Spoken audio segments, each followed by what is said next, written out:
नेहमी जिव्हाळ्याचा विषय असतो. अगदी माझ्या देऊळबंद मुळशी पॅटर्न पासून मी ज्या काही महत्वाच्या प्रेस करतो त्याच्यात संभाजीनगरची महत्वाची प्रेस असते. या सिनेमाला विशेष असं हे खास काय आहे तर महाराष्ट्रातील मोठ्या दिग्गजेत सिनेमाचा एक आणि भाग 2 आला, तो निर्माता संभाजीनगरचा आहे. म्हणून ही प्रेस ही त्याची इच्छा होती की नाही बाबा संभाजीनगरच्या प्रेसने आपण सुरुवात करू आणि आपण हे करू. दुसरे केदार सोमन हाही संभाजीनगरचा आहे. वकिली क्षेत्रातलं मोठं नाव असलं तरी लेखक म्हणून त्यांनी अनेक सिनेमे, आता स्वप्नील येणारा सिनेमा लिहिलाय, प्लस तापसी पन्नूचा जो थप्पड नावाचा सिनेमा होता त्याचा स्टोरी डेव्हलपर सगळा त्यांना लिहिलं आणि हे तो स्वतः होता. एक महत्वाची भूमिका आहे या सिनेमात प्रभाकर हेगडे म्हणून ऍडव्होकेट. त्यामुळे हे दोघं संभाजीनगरचे आणि आमचा पिट्या भाई मुळशी पॅटर्नचा पिट्या येईलच आता बाहेर गेलाय तर पिट्याही संभाजीनगरचा मूळचा. त्यामुळे 3 महत्वाचे कलाकार संभाजीनगरचे. आणि दिलीप घारे सर येथील बघा, दिलीप घारे सर आहेत, यशवंत देशमुख सर आहेत, सुरेश विश्वकर्मा आहेत. त्यामुळे इथली प्रेस यावेळी महत्वाची होती. पिट्या भाई आला संभाजीनगरचा आहे तुमचा. त्यामुळं आता आपण सुरू करू. औपचारिकता कुठली न ठेवता प्रश्न उत्तरांनी सुरुवात करू. जर तुम्ही सिनेमा पाहिला असेल कुणी तर सिनेमा संदर्भात विचारा. सिनेमा पाहिला नसेल तर ज्या काही बातम्या तुमच्या संदर्भात पर्यंत आल्या असतील त्यानुसार विचारा. आम्ही त्याच्यावर बोलू. चित्रपट संपूर्ण महाराष्ट्रात म्हणजे आमचे डिस्ट्रीब्युटर सादिक भाई पण इथे आलेले, मराठी सिनेमाला मोठं करण्यामध्ये सिंहाचा वाटा असलेला माणूस इथं बसलाय. मग सैराट असू दे, मुळशी पॅटर्न असू दे, नाही तर अजून कुठले. हा आणि सादिक भाई पण इकडचे बरेच वर्ष बघा. म्हणजे नागराजचे सिनेमे असू देत ना माझे, सादिक भाईचा मोठा वाटा सिंहाचा. तर सादिक भाई इकडचे. त्यामुळे बघा ही प्रेस कळत न कळत महत्वाचा भाग आहे. तर पहिल्या 5 दिवसातच आपण 10 कोटीचा टप्पा क्रॉस करून महाराष्ट्रात एका रेकॉर्ड ब्रेक कमाईच्या दिशेने सिनेमा चाललाय. मराठी सिनेमासाठी खूप महत्वाची गोष्ट आहे. नशिबाने माझे सिनेमे चालतातच, पण या सिनेमाने अजून माझ्या ह्याच्यात पण पुढचं पाऊल गाठलेलं आहे. तर ही पार्श्वभूमी, बाकी तुम्हाला सगळंच माहिती आहे. आपण सुरुवात करू शकतो. मुख्यमंत्री असे म्हणाले देवेंद्र फडणवीस भाग 3 ची कथा मी लिहिणार आहे. ते प्रवीण सर मी सुटलो पण मंगेशजी क्लिअर झालेले. त्यामुळं नाही मी त्याला म्हणतोय की मला बाबा सुट्टी द्या आता. तर बाबा बघ आता झालेले तुला नवीन स्क्रिप्ट रायटर मिळाला नाही. अजून त्याच्यावर फारशी चर्चा झालेली नाहीये. पण भाग 2 जेवढा प्रामाणिकपणे केलेला आहे तो प्रेक्षकांना आवडतोय. आम्हाला असं वाटत होतं की तो कुठपर्यंत पोहोचेल, पण आम्हाला एक गोष्ट अशी लक्षात आली की तो सामान्य जनतेपर्यंत पोहोचला आणि सामान्य जनतेला आवडतोय. बरं तो सिनेमा तुम्ही मॅक्सिमम लोकांनी बघितला पण असेल. त्याच्यामध्ये वास्तविकतेचं चित्रण आम्ही मॅक्सिमम केलं. म्हणजे असं नाही की ते सगळं काल्पनिक आहे किंवा आम्ही ठरवून केलंय. त्यातल्या मॅक्सिमम घटना ज्या आहेत त्या वास्तविकतेला धरूनच आम्ही केलेल्या आहेत. फक्त सिनेमा करत असताना चित्रपटीय आपल्याला फ्रीडम घ्यावा नाही तर तो सिनेमा एंटरटेनिंग होणार नाही. त्या सिनेमामध्ये एंटरटेनमेंट सुद्धा तेवढाच महत्वाचा भाग आहे. तुम्ही बघितलं असं तुमच्या लक्षात असेल नाही. म्हणजे त्यातलं जे मनोरंजन आहे फिल्मी लिबर्टी येतं, पण सीनचा जो मेन गाभा आहे घटना ती सत्य आणि ती घटना कोणाला तरी विचारून आणि कोणाशी तरी डिस्कस केल्याशिवाय नाहीये. तशा आमच्याकडे नोंदी आणि सगळ्या गोष्टी पण आहेत. कारण असे चित्रपट करणं खरं तर मराठीत अगदी पूर्वी राजकीय पट हे खूप मोठे मोठे होऊन गेले. त्या चित्रपटांमधले लेखक, दिग्दर्शक, अभिनेते दिग्गज म्हणूनच आजही आपण त्यांच्याकडे पाहिला जातो. पण कदाचित तेव्हाही थेट थेट उल्लेख असे नव्हते, तरी आपण काठाकाठानेच पाण्यात पाय घालायचो. पण पहिल्यांदा मराठीत राजकीय बायोपिक अशी आली आणि ती बायोपिक त्या पद्धतीनं, म्हणजे नावं पण खोटी नाही वापरलेली, नावं पण खरी आहेत. म्हणजे असं असतं की नाव काहीतरी खोटं वापरलंय पात्र, असं नाही, नावं पण तीच आहेत. ज्यांनी ज्यांनी काहीतरी सांगितलं की मी या घटनेत होतो आणि हे माझ्या भोवती असं असं घडलं, तर मग आम्ही म्हटलं या सत्य असत्याला जबाबदार कोण, तर मी जबाबदार, माझं हे हमीपत्र, असं आल्यानंतरच ते सीन झालं. सिनेमामध्ये गुड मॉर्निंगचं जो कॅरेक्टर आहे त्याचं दहावीची परीक्षा सराव परीक्षा आता ती शिक्षण पद्धती नाही, ती शिक्षण पद्धती आहे तेवढी सराव होत नाही, कारण प्रत्येक जण शिक्षणाचा वेगवेगळ्या सराव होतात. त्यासाठी जनजागृतीसाठी काय करतात ते कसं आहे माहिती का, सगळ्यात दिदी साहेबांच्या आयुष्यातील महत्वाचा टप्पा होता तो, जे माझ्या वयाचे किंवा मी, प्रसाद, मंगेश, पिट्याबाई, आम्ही सेम एजचे, आमच्या एजचे 45-50 मधले बरेच जण येत असतील. आपल्या वेळी सुरू झालं बघा प्रिलिम एक्झाम किंवा सराव परीक्षा 85 नंतर. ह्या सराव परीक्षा खरं तर शिवसेनेचा वाटा त्यात महत्वाचा आहे. दिघे साहेबांना पोरांच्या ज्या आत्महत्या व्हायच्या त्यांनी ते डिस्टर्ब व्हायचे.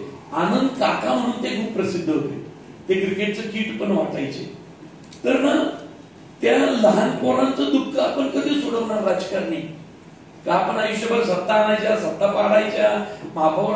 तसा सीन पण आहे बघा, ते वसंत डावखरेंशी बोलतात, तर डावखरे साहेब आणि दिघे साहेब बोलतात एकमेकांशी की आपण राजकारणी काही एकमेकांचे हे करणार का, अरे दारात येणाऱ्या 14 वर्षाच्या पोराचं मन कधी ओळखणार.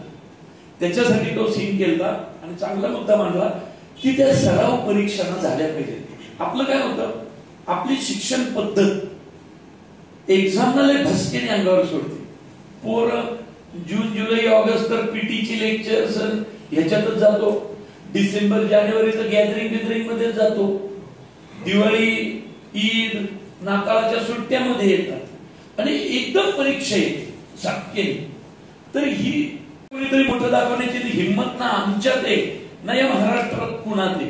आणि जिथं दिघे साहेब सिनेमावर बाळासाहेबांचे पाय धुताना दाखवले आणि त्याच्यावर गुरुपौर्णिमेचं गाणं केलंय, तर याच्यानंतरही जर कोणी आरोप करत असेल तर आरोप करणाऱ्यांचा पण आपण विचार केला पाहिजे.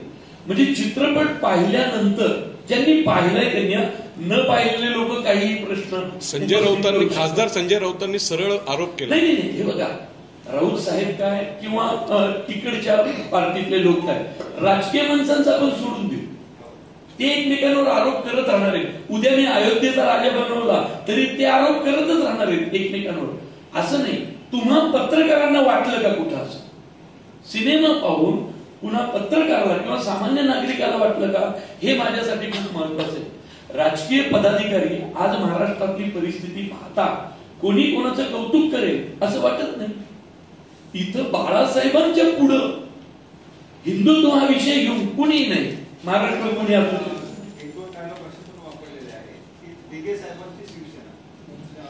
नाही. ठाण्यामध्ये जे एक लक्षात ठेवा, तो जो संवाद असेल तो कुणी वापरला असेल, शिंदे साहेबांच्या तोंडी असेल. ठाण्यातले जे दिघे साहेबांचे ना ते सगळे साहेबांशी एकनिष्ठ होते आणि ते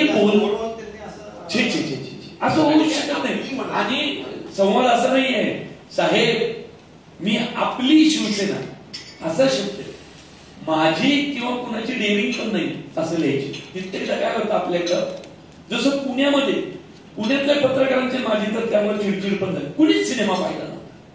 एकतर सिनेमा पाहण्याचे पेशन्स त्यांच्यात आहेत की नाही हे पण मला माहित नाही.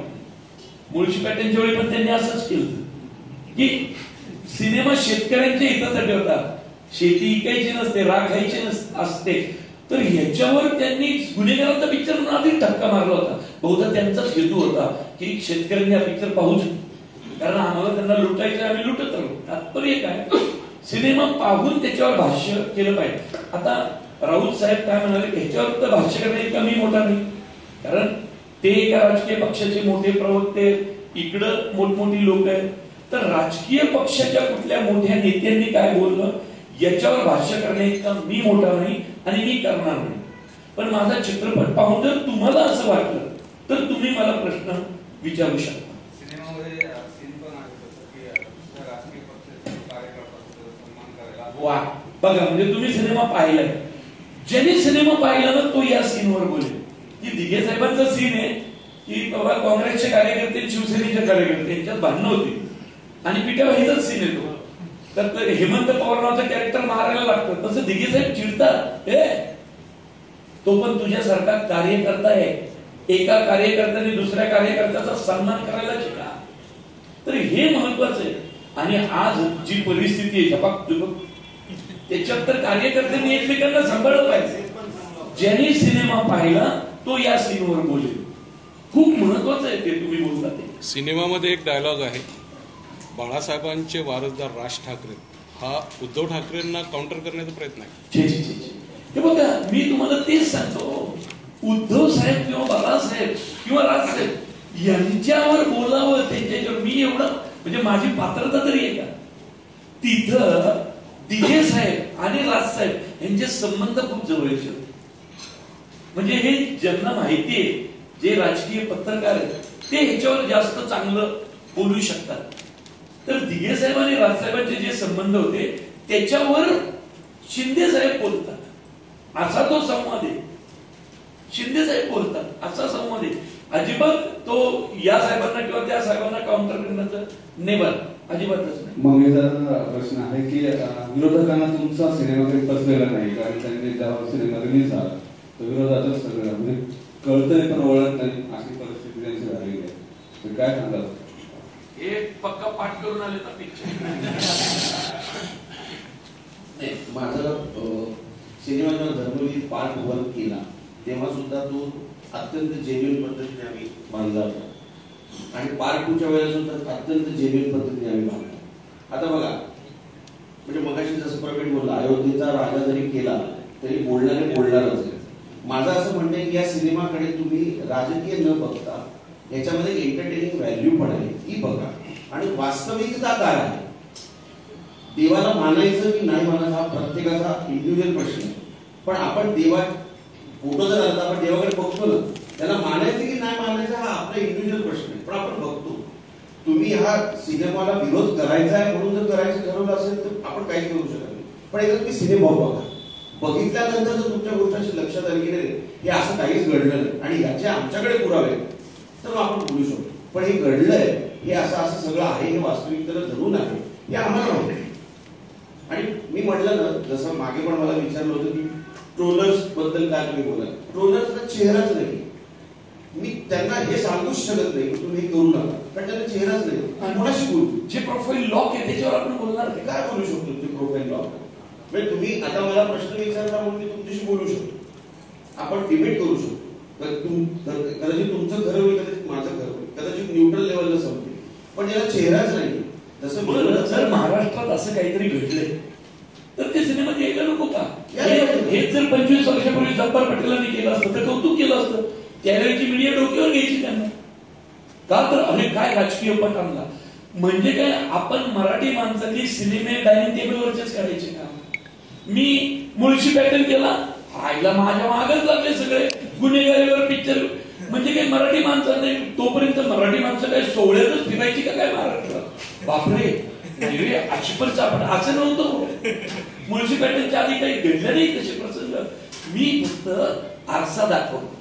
तसं आल्या पाहिजेत ना, राजकीय बायोपिक पण आल्या पाहिजेत. बरं, जे घडलंय ते मांडलंय ना, काही चुकीचं मांडलंय का? काही वेगळंच अकस्मात काहीतरी असं नाही दाखवलं. आणि दुसरी गोष्ट मला असं वाटतं की मॅक्झिमम लोकांनी सिनेमा बघितलाय की नाही माहिती मला माहिती नाही, पण तुम्ही नक्की बघा, 100% बघा. आपण कोणाविषयी वाईट नाही बोललोय, आपण कोणाला घालून पडून बोललो नाही. आपण चिकणीच्या बाहेर अजिबात घडलेलो आहे. सीन मध्ये एक चांगला संदेश पण देण्याचा प्रयत्न केलेला आहे. तुमचं रक्षाबंधनाचं करेक्ट. तिथं तर मुस्लिम बघितला. बरं तुम्हाला सांगतो, हे काही खोटं नाही, मला किस्सा सांगितलाय कित्येक लोकांनी. दिघे साहेबांना मुस्लिम बायका पण राख्या बांधत यायच्या, ख्रिश्चन बायका यायच्या, हिंदू यायच्या, सर्व जाती धर्मातल्या बायकांवर राखी बांधायच्या. का माहितीये का? ठाणे आणि आजूबाजूच्या परिसरात एक धारणा होती, दिघे साहेबांनी एकदा राखी बांधली की आपला नवरा काय आपल्याला त्रास देत नाही. ही बायकांमध्ये खूप खरं अशा राजकारणाची गरज आहे. दहशत समाजावरती की मी दिघे साहेब किती नवऱ्याला एवढे सांगायचे आल्यावर मी राखी बांधून आले हा दिघे साहेबांना जा. दुसऱ्या दिवसापासून तो सुद्धा सारखा सरळ बरोबर. आणि त्या मुस्लिम भगिनीच्या बुरख्याच्या पलीकडचं तिच्या डोळ्याची जखम दिघे साहेबांना दिसते आणि त्यांना लावायला दरवेळी तरी बहीण भावात कसला आलाय बुरखा राखी बांधायला येते मला यावेळी बुरखा का घातलाय आणि तिला काढायला लावतात. आज जखम असते त्याच्यानंतरचा सीन बघा. ज्याच्या घरची लक्ष्मी दुःखी त्याची बर्बादी नक्की. हे समाजातल्या प्रत्येक घटकाला लागू आहे. तुमच्या घरातली जर बाई दुःखी असेल तर ते घर सुखी असूच शकत नाही. इतकं सुंदर मेसेज आपण त्यातून दिला. रस्त्यावर थुंकतात माणसं पिचकाऱ्या आपण तर पाहिलंय. आता ह्या पिचकाऱ्या पाहिल्यावर खरं सांगायला तुमच्यातल्या प्रत्येकाला असं वाटतं का उतरून येताना तोंडावर दुःखी मारावी वाटतं आपल्याला, पण आपण नाही मारू शकत. मी त्या एका सीन मधून आपल्या सगळ्यांच्या मनातली भडास म्हणजे मी करतो मी मारतो किंवा पिट्या पण करतो मी गाडीवरून उतरून दिघानं घालतो. पण समाजातले 90% लोक हे करू शकत नाही. तर त्यांच्या मनातलं हे दुःख म्हणून तर डायलॉग काय घेतला ज्या दिवशी रस्त्यावरचा सामान्य माणूस चिडेल ना ही घाण बघून तुमची जीभ हातडून हातात येईल. तात्पर्य काय तर चित्रपटाच्या माध्यमातून आपण हेही मांडण्याचा प्रयत्न करतो. हा अजिबात कुणी दुखावलं जाईल असा चित्रपट नाही. कुणाचंही नाव घेतलेलं नाही. उलट म्हणजे माझ्या स्क्रीन प्लेच्या कौतुकावर तर कोणी बोलतच नाही. मी किती ते छान मांडलंय म्हणजे खूप अवघड असतं तो असे पिक्चर करणं त्यांच्या गप्पा नाही. हा मराठीमध्ये काय मानलं जातं माहितीये का फॅमिली घरगुती कॉमेडी पिक्चर करा चालतात. आम्ही कधी गुन्हेगारीला हात घातला कधी पॉलिटिकल याला हात घातला हंबीरराव चोळे ऐतिहासिक याला हात घातला. कसं असतं उड्या वेगवेगळ्या घेतल्या पाहिजेत. कारण मराठी माणूस आणि मराठी सिनेमा हे हातात हात घालून चालतात. आपल्या सिनेमात वैविध्य दिसलंच पाहिजे. ती वेगवेगळ्या पद्धतीनं मला तर कुठली राजकीय विचारसरणी नाही काही नाही. त्यामुळं आम्ही चित्रपट केलेला. आता प्रसादजींनी दिघे साहेबांचा रोल केलाय. हे केदार सुमन हे केवढे मोठा ऍडव्होकेट आहे. याचे वडील पण संभाजीनगरमध्ये दामोदर सोमन ऍडव्होकेट हे खूप प्रसिद्ध आहेत. तर कसं असतं माहितीये का प्रत्येक जण वेगळा. दया तो कुठल्या याचं काम करतो कुठलं नाही. मंगेश काय करतो. आता रमेश तरी त्यातल्या त्यात मनसेचा तो चित्रपट सेनेचा उपाध्यक्ष आहे महाराष्ट्राचा. त्याला एक विचारसरणी आहे तो एक बांधील आहे. आम्ही तर नाही येत ना कुठल्या याला. आम्ही सिनेमा बनवला म्हणून त्याचा डिस्क्लेमर नीट वाचा. डिस्क्लेमर पहिल्यांदा असा लिहिला गेला. मी शिंदे साहेबांना बोललो साहेब चित्रपट करतोय तुम्ही सगळ्या घटना सांगितल्या मी फक्त त्या बांधतोय आणि माझ्या एक प्रवीण तरडे पॅटर्न जो आहे स्क्रीन प्लेचा नॉन लिनियर त्याच्यात मी बांधतोय. पण मला डिस्क्लेमर मध्ये तुमच्या कोणाच्या तरी नावाचा उल्लेख आहे की या सगळ्याला आम्ही जबाबदार आहेत. यातल्या सत्य असत्याला आम्ही जबाबदार आहोत. तसं डिस्क्लेमर मध्ये नाव आहे पक्षाच्या प्रमुखाचं कोणाच्या हा रवी फाटक सरांचं नाव आहे. या सगळ्याला या घटनांना आम्ही आहोत. कारण म्हटलं घटना तुम्ही सांगितलंय मी त्या 5 जणांकडनं चेक केले. समोरच्याचं जर नाव घ्यायचंय तर मग तुम्ही मला सांगा त्या माणसाशी मी बोलणार. त्यांना कुणी तयार नाही. मग आम्ही समोरचं नाव नाही घेतलं कुणाचंच नाव नाही नो. जर नाव घ्यायचं असेल तर मग मी समोरच्या माणसाला पण जाऊन बोलणार. त्यामुळं कुणी तसं दुखावलं जायचं कारण नाही. कुणाचाही उल्लेख नाही. पहिला आणि दुसरा दोन्ही भाग आले. चॅलेंजिंग कोणता होता. दुसरा प्रसाद दादा या प्रश्न की ज्या घटना आहेत आता ज्या तुम्ही केल्या पार्ट 2 मध्ये ते खूप आव्हानात्मक होतं. कारण ही घटना समजून घेणं आणि ती कॅरेक्टर मध्ये उतरवणं तर कसं आव्हान पेललं. पहिल्या भागामध्ये जास्त आव्हान होतं कारण ते नवं होतं माझ्यासाठी.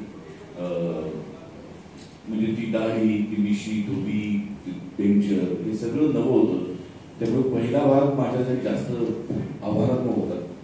दुसऱ्या भागामध्ये पहिल्या भागात जसे दिघे साहेब दिसले नाहीये तसा दाखवण्याचा आमच्या सगळ्यांचा प्रयत्न होता. म्हणजे लेखक दिग्दर्शक म्हणून प्रवीण सावंत आणि एक अभिनेता म्हणून माझा पण किंवा तुम्ही जर पाहिलं असेल की पहिल्या भागात तर काही ठिकाणी दिघे साहेबांच्या हातात आम्ही सिगरेट दाखवली होती, पण पहिल्या भागानंतर लहान मुलांमध्ये त्या भूमिकेची लोकप्रियता एवढी वाढली की लहान मुलांचा विचार करून आम्ही दुसऱ्या भागात एकदाही सिगरेट टाकली किंवा भाषा शिवराळ होती. पहिल्या भागाची शिवराळ भाषा काही ठिकाणी होती, ती पण या भागात आम्ही टाळली. त्यामुळे आव्हान तर होतच. दिघे साहेबांची भूमिका करणं हे कायमच आव्हानात्मक राहणार आहे, कायम. किती म्हणजे आता हे तिसरा भाग करतील नाही करतील ते निर्माता दिग्दर्शनात, पण किती भाग आले त्याचे, कारण त्यांचे किती भाग येऊ शकतात एवढं त्यांचं काम आहे दिघे साहेब. पण ते प्रत्येक वेळेला आव्हानात्मक असणारच आहे, कारण त्या माणसाचं काम संपत नाही आणि जोपर्यंत एखाद्या माणसाचं काम संपत नाही तोपर्यंत त्याचे कंगोरे संपत नाही. त्यामुळे ते ऍक्टरसाठी चॅलेंजिंग आहेच. बरोबर.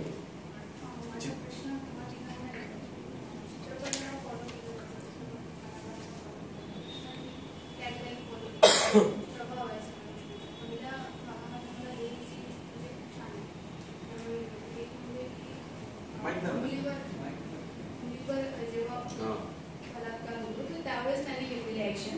आणि दुसरं की त्यांचा नगरसेवक जेव्हा हे करतो की आता मी नगरसेवक झालेलो आहे आणि आता मी काही करू शकतो, मी प्रॉपर्टी घेऊ शकतो. त्यानंतर त्यांनी येस.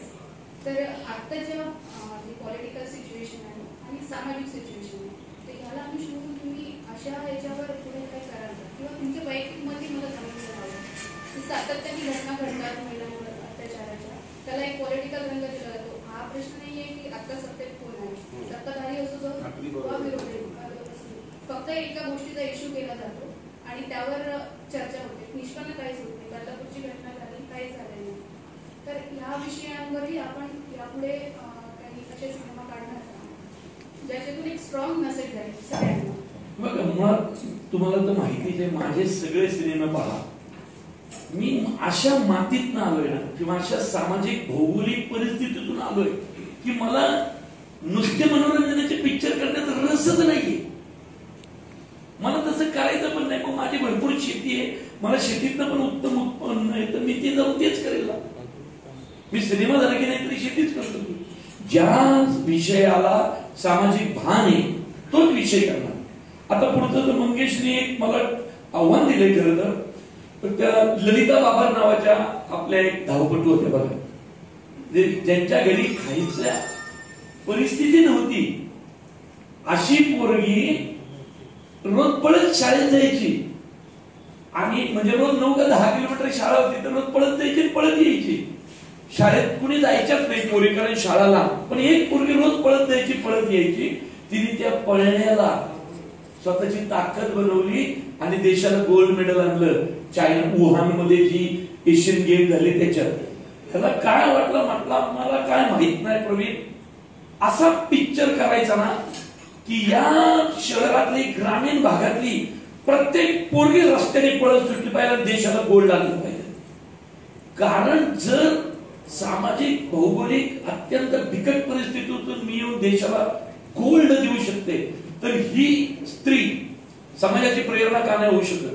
आणि जोरात काम चाललंय, त्यामुळं असे विषय वेगवेगळेच हाताळणार ज्याच्यात सामाजिक विषय आहे. मुळशी पॅटर्न 2 मध्ये तुमचा फ्लॅट तुम्ही हप्ते भरतो ना, आपण हप्ते भरतो. आजही आम्ही पण 20 तारीख आली ना सवयीने बँक अकाउंट चेक करतो. आता मला माहिती आहे माझ्या अकाउंटवर आहेत पैसे, पण तरी सवयीने ना 20 तारीख आली की मी अकाउंट चेक करतो का तर उद्याचा हप्ता जायला पैसे आहेत का काय नाही. एक मध्यमवर्गीय म्हणून ती सवय लागलेली आहे, ती सवय आजही. तर तुमचा आमचा फ्लॅट महाग का झाला, कुणी केला, त्यात इन्व्हॉल्व कोण कोण आहे, खरी घराची किंमत किती असली पाहिजे आणि किती झालीये याचा प्रवास मुळशी पॅटर्न 2 आहे. त्यामुळे सामाजिक विषय असल्याशिवाय सिनेमा करणारच नाही, नेवर. सर जे आपण अण्णाभाऊ साठे अण्णाभाऊ हे माझं प्रेरणास्त्रोत आहे. मी नेहमी म्हणतो साहित्यामध्ये ड्रामा अण्णाभाऊ साठे इतकं कुणालाच कळलं नाही. या देशामध्ये एखादी गोष्ट लिहिताना त्याची एंटरटेनमेंट व्हॅल्यू आणि त्यातला संघर्ष अण्णा भाऊंनी जेवढं दाखवलं तेवढं कुणीच दाखवलं नाही, म्हणून कदाचित त्यांना साहित्य रत्न म्हणतात. तुम्ही कुठलेही करा, फकीरा काढा, माकडेचा माळ काढा, आघात काढा, काही करा, त्याच्यात बघा त्याच्यात कसं स्ट्रगल आहे, त्याच्यात लढाई आहे, त्याच्यात सामाजिक चित्रण आहे. तर मला खरं तर फकीरावर करायचं होतं, पण ते फकीराचे राईट्स त्यांनी कोणाला तरी दिले. नाहीतर माझं स्वप्न, मी तर करोडो रुपये घेऊन बसलो होतो की मला कुणीतरी फकीराचे राईट्स द्या. मी असा फकीरा दाखवला असता की जगाला हेवा वाटेल इतका मी, पण ते मला दुर्दैवाने त्याचे राईट्स नाही मिळाले. नाही तर मी फकीरा म्हणजे तुम्हाला सांगतो, म्हणजे प्रत्येक पोरग घोड्यावर गेलो असतो फकीराचा. काश्मीर फाईल असेल किंवा केरळ स्टोरी असेल, मी शिवाजीराजे भोसले असेल, हे निवडणुकीच्या टायमांवरच रिलीज झाले. त्याचा राजकीय फायदा घेण्याचा प्रयत्न झाला. धर्मवीर 2 विधानसभेच्या निवडणुका महाराष्ट्रात येऊ घातल्या, निवडणुकीच्या तोंडावर रिलीज झाला. आम्ही मुळात निवडणुकीच्या तोंडावर वगैरे अजिबात करणार नव्हतो. झालं कसं सांगतो, 9 ऑगस्ट तारीख होती आमची, पण इकडं पण म्हणजे जिथं पाऊस पडत नाही तिथं पण पडला हो यावेळी. पुण्यात तर पूरचं वातावरण होतं आणि पुणे मेन सेंटर आहे कलेक्शनच्या दृष्टीने. गडचिरोली, कोल्हापूर, सांगली, सातारा पाण्याखाली होती. अशा वेळी आम्ही पिक्चर करू का? नाहीतर इलेक्शन नोव्हेंबर मध्ये, आम्ही ऑगस्ट मध्ये करणार होतो, ऑगस्ट मध्ये करणार होतो, पण एवढी डेंजर परिस्थिती होती म्हणून आम्ही पुढे आलो. नाही, आणि तुम्ही एक गोष्ट लक्षात घ्या, जेव्हा एखादा निर्माता एखादी निर्मिती करतो आणि त्याची निर्मिती मूल्य खूप मोठी असतात ना, तेव्हा त्याला खूप गोष्टींचं भान ठेवायला लागतं, कारण खूप टेन्शन्स असतात. तुम्ही लक्षात घ्या, 9 तारखेला रिलीज होणारा सिनेमा मी पोस्टपोन केला 1-1.25 महिना जवळजवळ. मला मी घेतलेल्या पैशांचं व्याज, बाकीच्या लोकांना केलेल्या कमिटमेंट्स, पुन्हा मला कलाकारांना द्यायचे पैसे, हे सगळं तुम्ही गणित बघितलं ना, तर हे तुमच्या कल्पनेच्या बाहेरचं होऊ शकतं.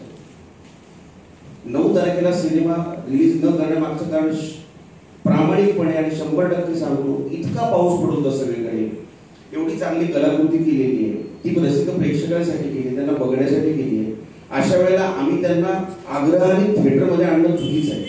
तरी त्यांचं घर सांभाळायचं का सिनेमागृहामधली खुर्ची सांभाळायची, त्यामुळे मुद्दाम ठरवलं. त्यामुळे आमचं खूप डिबेट पण झालं.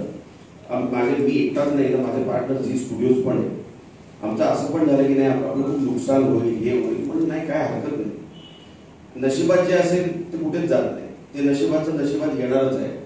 पण आपण आज ज्या रसिक प्रेक्षकांना सिनेमा दाखवण्यासाठी करतो, त्यांचं सुख दुःख समजून घेणं खूप गरजेचं आहे. सगळ्यांच्या घरात पाणी घुसलेलं आहे, लोक थिएटरवर येऊ शकणार नाही. आज त्यांना त्यांचं घर सांभाळायचं, घर दुरुस्त करायचं. अशा वेळेला या तुम्ही आमचा सिनेमा बघा, हे योग्य नाही, म्हणून पुढे ढकललं. म्हणजे अजूनही बघा, तुमच्या लक्षात येत असेल तर निवडणुका कधी आहेत त्या अजूनही जाहीर झालेल्या नाही.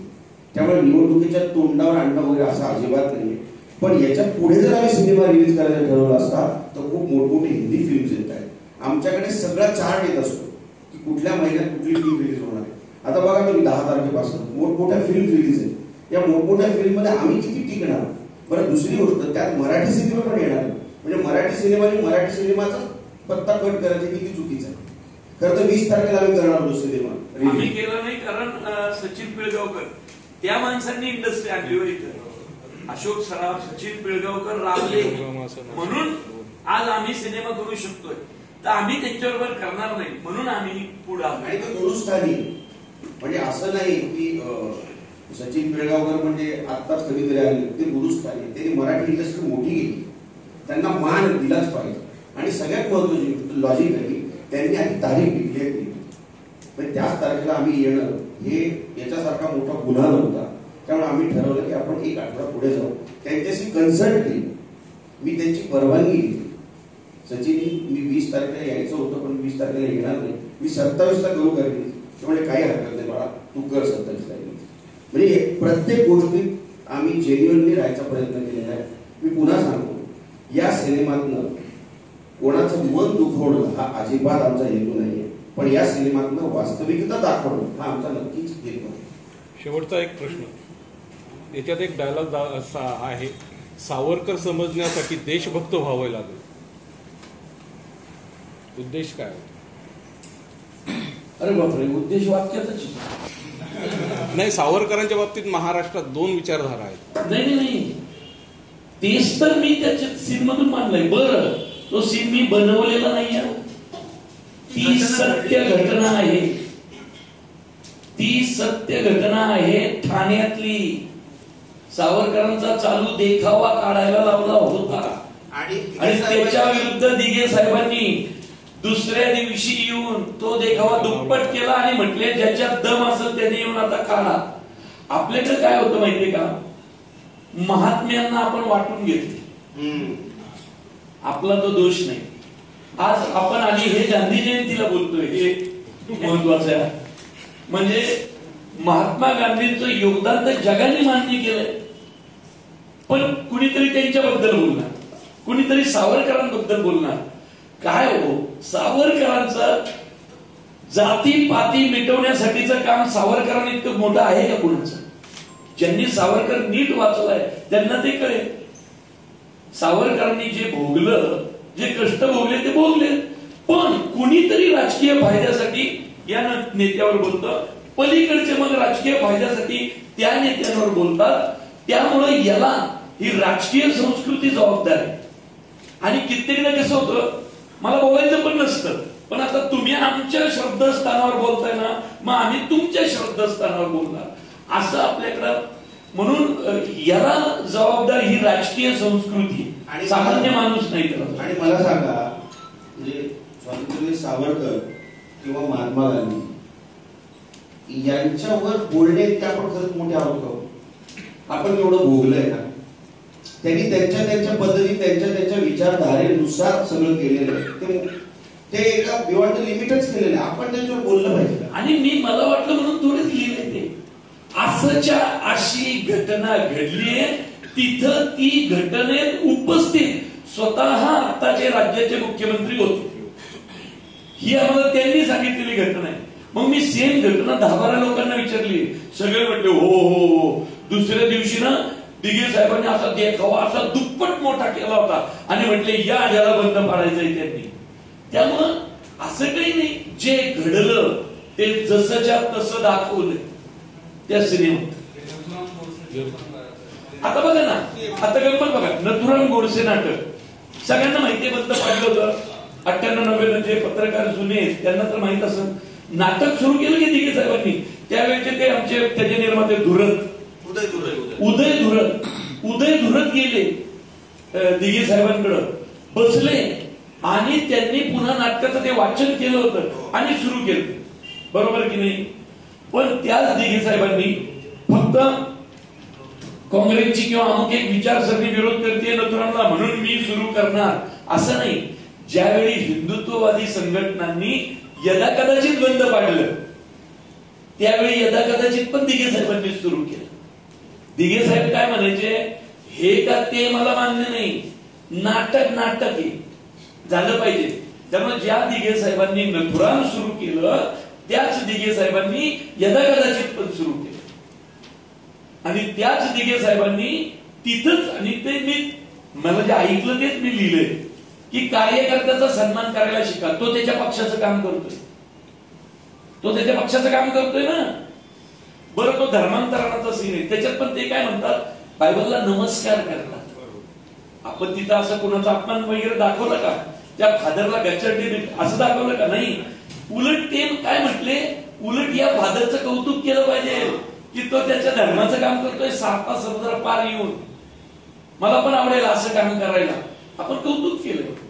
प्रत्येक ठिकाणी हे करताना कुणाचं भावना दुखावली जाणार नाही याचा आपण काळजी घेतली खूप. कारण दिघे साहेब तसे होते. दिघे साहेबांकडे अनेक शिवसैनिक हे मुस्लिम होते. दिघे साहेबांबरोबर काम करायचे. दिघे साहेबांबरोबर मलंगीरच्या आंदोलनात जायचे. कोण? त्यांचे मुस्लिम शिवसैनिक. तो सीन दाखवलाय बघा, उद्या मेलो तर भगव्या कपड्यात दफन करा, शिवसेनेचा मुसलमानी. का माहितीये का हे वाक्य घेतलं? कारण असंच्या असं दिघे साहेबांचा एक रॉफ नावाचा शिवसैनिक बोलला होता. हे मी नाही लिहिलं, प्रवीण तरडेंनी मला सांगितलं की तो रॉफ नेहमी म्हणायचा, त्याचं ते वाक्य होतं. त्यामुळं इथं मनाचा करण्याचा संबंध आणि नसतो. योगायोग असा आहे बघा की दिघे साहेबांच्या आयुष्यामध्ये ज्या घटना घडलेल्या आहेत त्या सगळ्या सिनेमॅटिकच त्याला आपण काहीच करू शकत नाही. म्हणजे मी खरंच सांगतो, भाग 1, 2, 3 मध्ये अडकूच नका. जर ठरवलं ना, म्हणजे आता मंगेशकडं पहिला भाग आणि दुसऱ्या भागातलं काढलेलं शूटिंग आहे ना, त्याचा एक पिक्चर होईल वेगळा. म्हणजे इतकं शूट झालंय, पण पिक्चरला लिमिट आहे.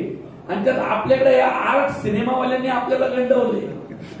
छोटा पिक्चर दाखवला ते छोटा करतात कारण बजेट, कारण त्यांच्याकडे बजेट नसतं म्हणून ते छोटा करतात. त्यांनी आपल्याला अख्ख्या आमच्या हे बघा सादिक भाई हसतील मला, मी भांडतो नेहमी, मी याच्यावर खूप भांडतोय. मला मराठी सिनेमा कमर्शियल करायचा म्हणून शेतकऱ्यांचा प्रश्न होता मुळशी पॅटर्न मध्ये, पण गाणं होतं आरा खतरनाक. मला माहिती होतं वाढदिवसाचं गाणं बघायला तरी बरोबर नाही, ते गाणं बघायला आले की हळूच शेतकऱ्यांचा प्रश्न सोडून देऊ. ही गंमत आहे ना. जो एक लक्षात ठेवा, मी जर आर्ट फिल्म केली आणि प्रश्न मांडला तळागाळातल्यापर्यंत जाणारच नाही. कारण आर्ट सिनेमाच एका ठराविक वर्गाने स्वतःच्या खिशात ठेवला. 2 ट्रॉफ्या घ्यायच्या, निर्माता देशोधडीचा. आपल्याला ट्रॉफ्या घेण्याची आपल्याला रसच नाही. ट्रॉफ्या घेण्यात आपल्याला समाजातल्या तळागाळापर्यंत सिनेमा पोहोचवायचा आहे आणि त्याच्यासाठी तुम्हाला कमर्शियल गेलं पाहिजे. त्यामुळे सादिक भाईची आमची नेहमी भांडण होतं. सादिक भाई म्हणतात जरा सिनेमा बघा ना, जरा जास्त स्क्रीन मिळतील. म्हटलं चायला अॅनिमल सिनेमा 3.5 तासाचा सगळ्यांनी बघितला, बार उरावर बसू बघितला. त्याला आमचा मुळची पॅटर्न धर्मवीर जरा 2.5 तासाचे पुढे गेले की लोकांना 2.5 तास झाले. अरे एंटरटेनमेंट बघा ना, 2.5 तास बघताना वाटलं की कधी कंटाळा आला का? त्याची गॅरंटी आम्ही घेऊ ना. त्यामुळे मराठी सिनेमा कमर्शियल झाला पाहिजे, आर्टच्या चौकटीतनं बाहेर पडलं पाहिजे, ही आपली धारणा आहे. आणि ती धारणा काय आहे? Subscribe now and press the bell icon. Never miss an update.